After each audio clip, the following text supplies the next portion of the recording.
So hello everyone, this is Varsha and welcome back to Mastermind. तो जैसे कि तुमने इस वीडियो के टाइटल में देखा, इन दिस पर्टिकुलर वीडियो हम इंग्लिश लैंग्वेज का ऑफिशियल स्पेसिमेन पेपर का सॉल्यूशंस डिस्कस करने वाले हैं फॉर 2023 बोर्ड एग्जाम्स। तो तुम्हारा जो ऑफिशियल स्पेसिमेन पेपर है उसका सॉल्यूशंस हम डिस्कस करेंगे, स्पेशली जो कि तुम्हारा ग्रामर पोर्शंस है।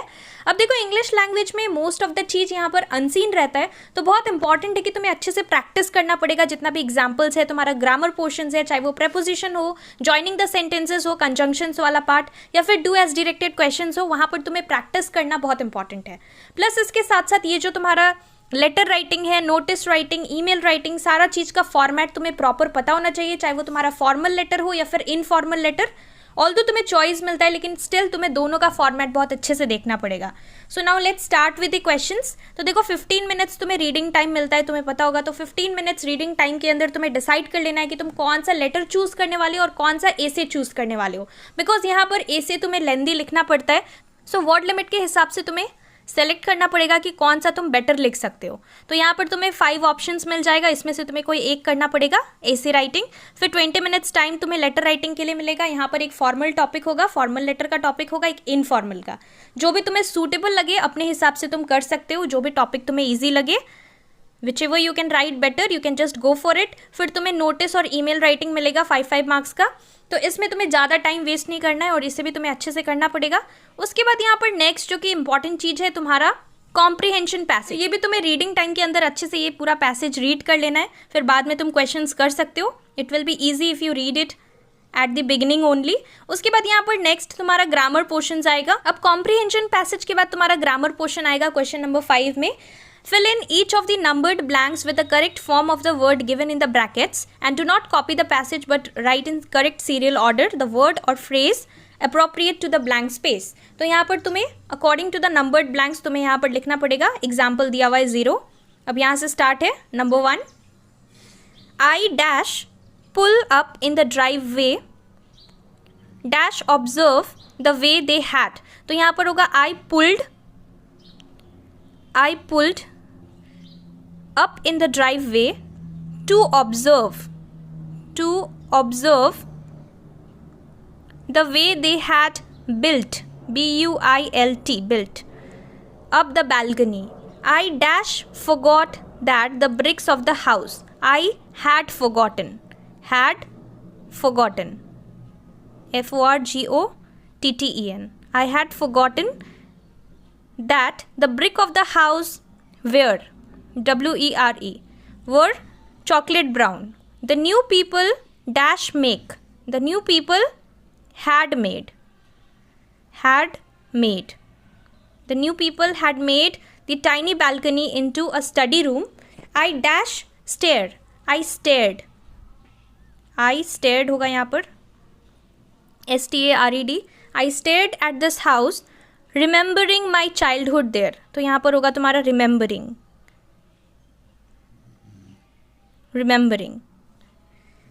सो ये तुम्हारा सारा सॉल्यूशंस है। यहाँ पर देखो, सब कुछ पास्ट टेंस में होगा, बिकॉज ये कोई पहला इंसिडेंट के बारे में बात किया गया है, पास्ट इंसिडेंट। तो यहाँ पर सब कुछ में तुम्हें पास्ट फॉर्म में चेंज करना है। सो पुल क्या बन जाएगा? पुल्ड। ऑब्जर्व बन जाएगा टू ऑब्जर्व। बिल्ड बन जाएगा बिल्ट। फॉरगॉट बन जाएगा हैड फॉरगॉटन। बी बन जाएगा वेयर। मेक बन जाएगा had made.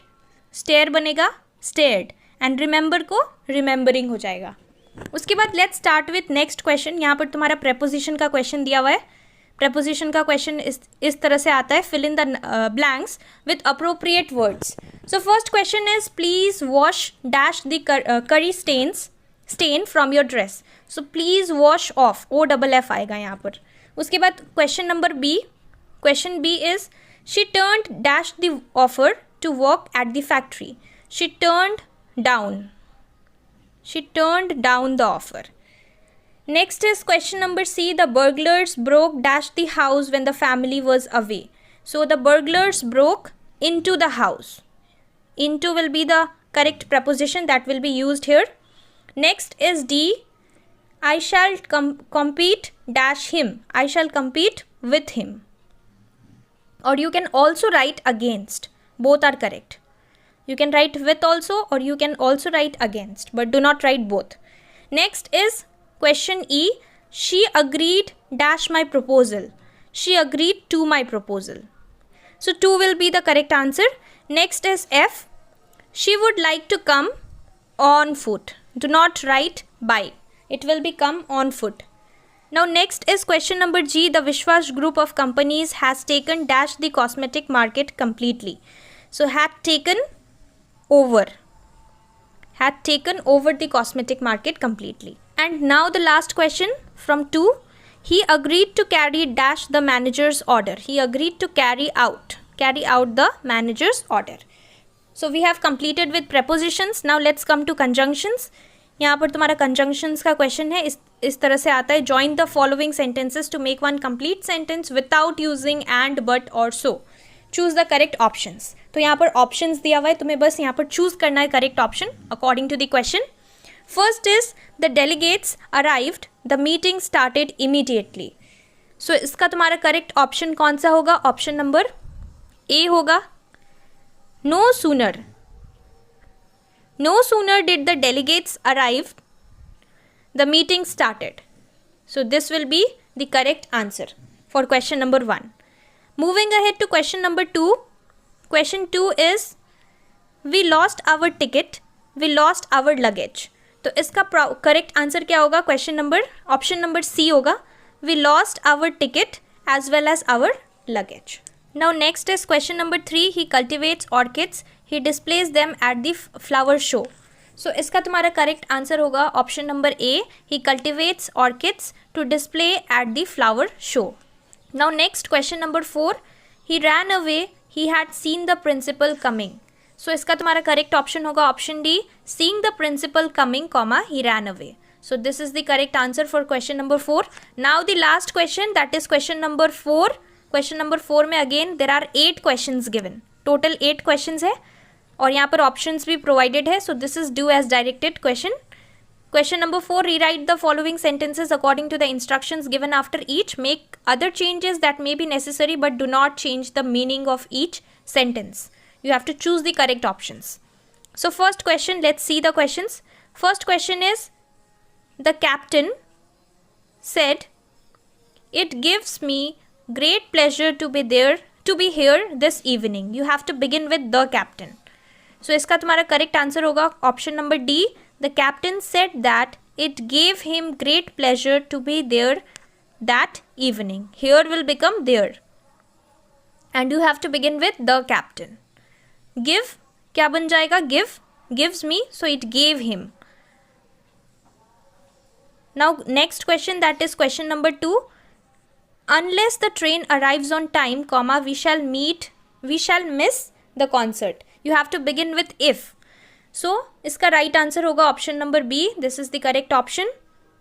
If the train does not arrive on time, comma, we shall miss the concert. So option number B is correct.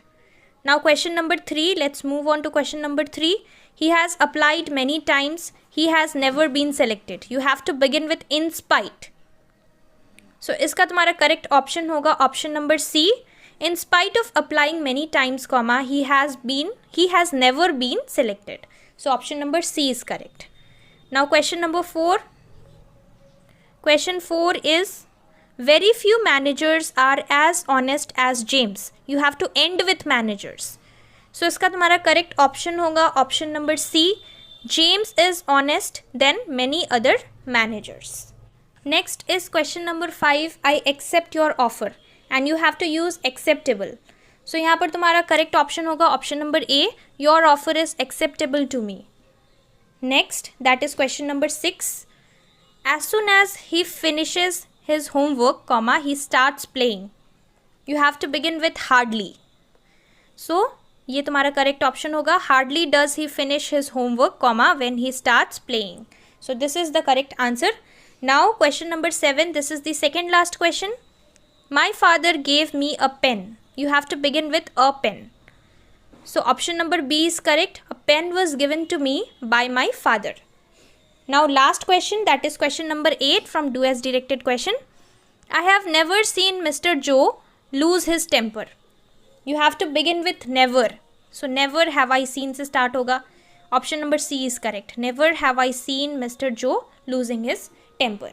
तो ये सारा टाइप का क्वेश्चंस तुम्हें प्रैक्टिस करना पड़ेगा। तुम जितना ज़्यादा प्रैक्टिस करोगे उतना ज़्यादा तुम अच्छे से कर पाओगे एग्जाम्स में। सो अच्छे से प्रैक्टिस करना। इसके साथ साथ हम कुछ प्रैक्टिस के लिए कुछ क्वेश्चंस पे डिस्कस करेंगे, do as directed plus conjunctions. Prepositions का मैंने ऑलरेडी एक वीडियो बना दिया है जिसमें कि हमने कुछ क्वेश्चंस प्रैक्टिस किया था, और इसके साथ साथ और भी क्वेश्चंस हम डिस्कस करेंगे, कुछ कुछ एग्जाम्पल्स के लिए क्वेश्चंस जो कि बोर्ड्स के लिए इंपॉर्टेंट रहेगा। So that's all for this video. इसके साथ साथ अगर तुम्हारा कोई भी डाउट है so definitely you can ask me in the comment section below. Thank you so much for watching.